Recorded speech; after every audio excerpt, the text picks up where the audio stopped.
Welcome back, YouTube. So in today's video, we're going to be talking about some of the macros here, and that's kind of leading some of the just the bounces that we're seeing in crypto and the stock market. Because as of right now, the US GDP is on the rise, and it has kind of shocked the expectations during the fourth quarter because it beat expectations, and it's kind of conflicting with some of the data that we're getting for the upcoming recession, quote unquote, that we're not currently in, but potentially will be in going forward. So I'm going to read to you some of the highlights here, and I'm going to weigh in what I think. So gross domestic product rose at a 2.9% annualized pace in the fourth quarter, slightly better than expected. Consumer spending weakened for the previous period, but remained positive. A sharp slide in housing helped pull down GDP while boosting government spending and private investment aided growth. Jobless claims fell last week while durable good orders increased sharply in December, but mainly due to demand for aircraft, aka, well, I'm not going to get into the whole like war thing because that's a separate video. But our military contracts are certainly in position here to make some good money going forward. Um, the U.S. economy finished 2022 in solid shape, even as questions persist over whether growth will turn negative in the year ahead.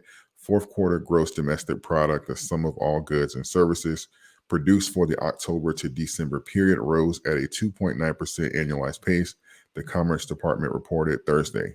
Economists surveyed by Dow Jones had expected a reading of 2.8%. So it beat it by 0.1%. Here's a percent change over the previous quarter. So this is literally just our growth. We went from negative GDP. I'm not sure if you guys remember that, but earlier last year we were pretty much negative GDP. So this is it's kind of like a sigh of relief going forward, saying that okay, we know at least we're back on the positive side. Because the Feds, it says right here, their Federal Reserves, their inflation target is 2%. So we're certainly well above that. But they are being very aggressive. That's what we're going to talk about in a moment here, because I'm going to kind of interpret this to my liking going forward as to why this is kind of clashing with the data that we're seeing. And if you guys remember, if you take the 10-year and then the 3-month treasury yields and stuff like that, and you did the conversion like I did in the last video, since like I want to say 80 or something like that, this predictor here, it has been 40, if it crosses and it gets to the 40% mark, it predicts a recession within 12 months. And it has not been wrong in over 50 years. So this is kind of, we're either going to break an historic chart this year, or we're certainly going to have a recession here if this chart is going to keep up its 100% prediction ratio. So it's just, that's why I say it's conflicting data that we're seeing here, because we're starting to see some growth. But overall, this growth can mean nothing if the Fed does not pivot. So as you know, this is the title of the thumbnail that you clicked on if you're watching this video, because we've seen them calculate the jobs, and the jobs claims fell by 6,000%. 6,000 jobs down to 186,000 for the lowest reading since April. Let's see. Long-lasting goods were also much better than expected, 5.6% for December compared with a 2.4% estimate. So that's good. Let's see if there's anything else good in here. Oh, housing sector. That's always great. Some sectors of the economy have shown signs of recession, even though overall growth has been positive. Housing in particular has been laggard, with building permits down 30% in December from a year ago and starts down 22%.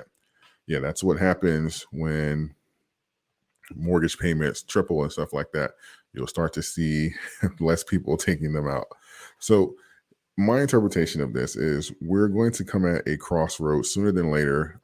Probably, if the Fed doesn't take action at the next meeting, I'll say late Q1 or certainly in Q2, of whether or not they're going to pause and kind of see where the inflation rate is without these rate hikes, or are they going to keep hammering down here and potentially force us into a man-made recession? Because if you have conflicting data and you see evidence of inflation slowing and then growth is coming back, these are all signs saying that, hey, you can pivot, you can slow down, you don't have to be as aggressive, let's just kind of see the work that you've already done to get inflation down. Let's just kind of do an assessment and see where we're at.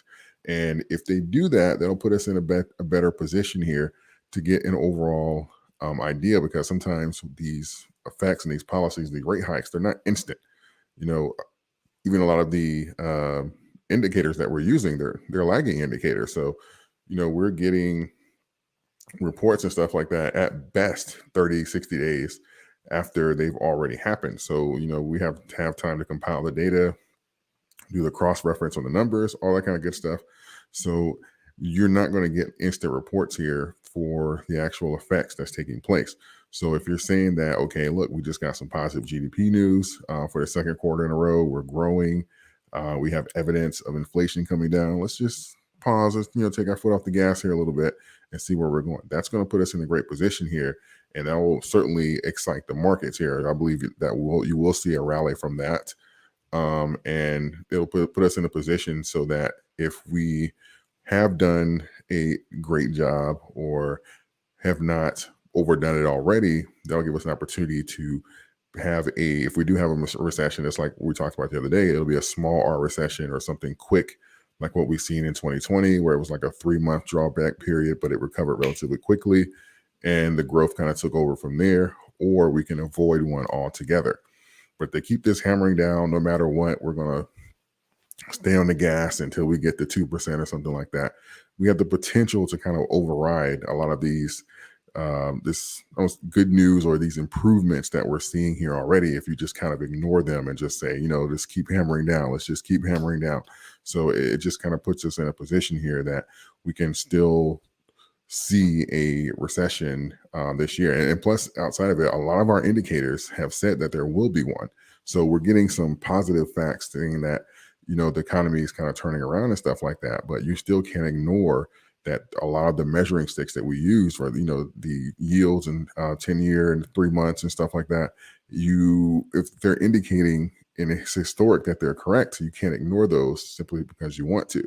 So all this kind of has to be taken into effect if you're going to get summarized this year and like what's likely to happen, what's not likely to happen.